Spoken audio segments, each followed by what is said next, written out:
मैं नेता प्रतिपक्ष से विनम्रतापूर्वक अनुरोध करना चाहता हूं कि कृपया वह सदन को गुमराह करने की कोशिश न करें।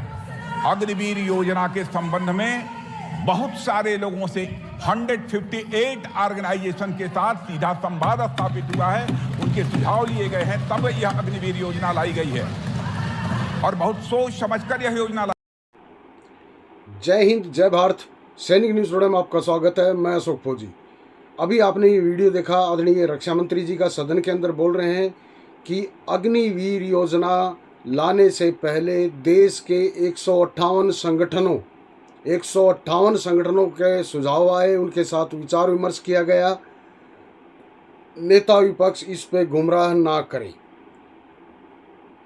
ऐसे ही दो वीडियो और हैं, एक प्रधानमंत्री जी का, एक नेता विपक्ष का, और जनरल नरवणे की भी जो किताब है उसके भी कुछ बातें हैं।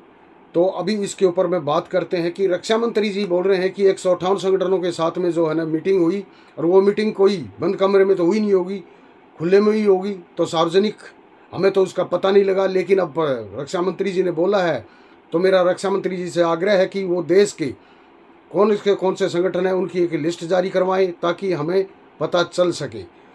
फिर प्रधानमंत्री जी कारगिल पहुंचते हैं, रजत जयंती के ऊपर शहीदों को श्रद्धांजलि देते हैं और उनको नमन करते हैं, और वहीं से बोलते हैं कि सेना के द्वारा रिफॉर्म की गई है, यानी कि सेना के ऊपर थोप दिया गया कि सेना के द्वारा ये अग्निवीर लाई गई है। उसके बाद नेता विपक्ष जो है सदन के अंदर बोलते हैं कि ये स्कीम पीएमओ के द्वारा लाई गई है, सेना के द्वारा नहीं लाई गई है।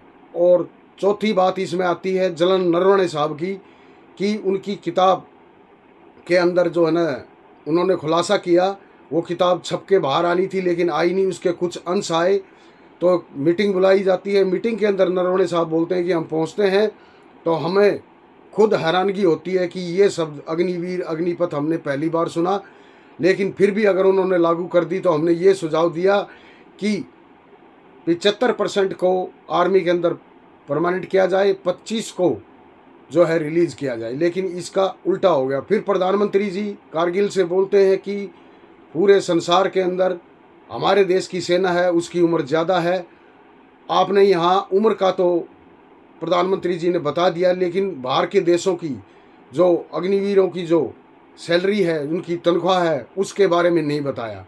फिर प्रधानमंत्री जी कहते हैं कि बहुत से सारे लोग ये कहते हैं कि पेंशन बिलों को कम करना है, अग्निवीर स्कीम का लेके आना और उसको बंद करना, पेंशन को बंद करना। तो प्रधानमंत्री जी ये ना बोले तो हम क्या बोले?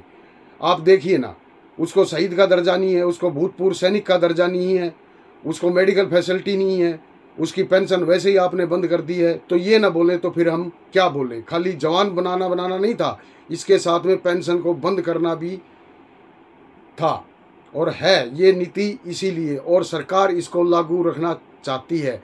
अभी आपने दोनों वीडियो मैंने अटैच किए हैं, वो भी सुनना।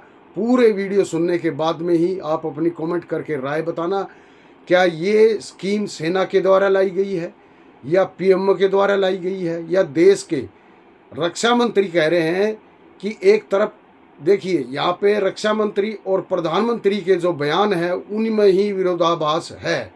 प्रधानमंत्री जी कह रहे हैं कि सेना के द्वारा रिफॉर्म किया गया है, अग्निवीर लाया गया है, और रक्षा मंत्री जी सदन के अंदर खड़े होकर कह रहे हैं कि 158 संगठन के द्वारा चर्चा की गई, विचार विमर्श किया गया, तब ये लाई गई है, एकदम इसको नहीं लाया गया। तो आदरणीय रक्षा मंत्री जी से मेरा आग्रह है कि उस 158 संगठनों की लिस्ट आप जारी करवाएं ताकि हम जान सके कि वो 158 संगठन कौन कौन से हैं और देश को हक है ये जानने का। तो प्रधानमंत्री जी से भी और रक्षा मंत्री जी से भी मेरा आग्रह है कि वो लिस्ट जारी करवाएं।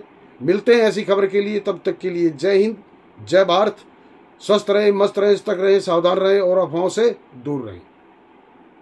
सेना द्वारा किए गए जरूरी रिफॉर्म्स का एक उदाहरण अग्निपथ स्कीम भी है।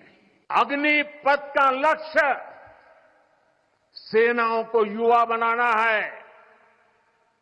सर, देश की सेना जानती है, पूरा देश जानता है कि अग्निवीर स्कीम सेना का स्कीम नहीं है, पीएमओ का स्कीम है। और पूरी सेना जानती है कि स्कीम प्राइम मिनिस्टर का ब्रेन चाइल्ड था, स्कीम सेना का ब्रेन चाइल्ड नहीं था।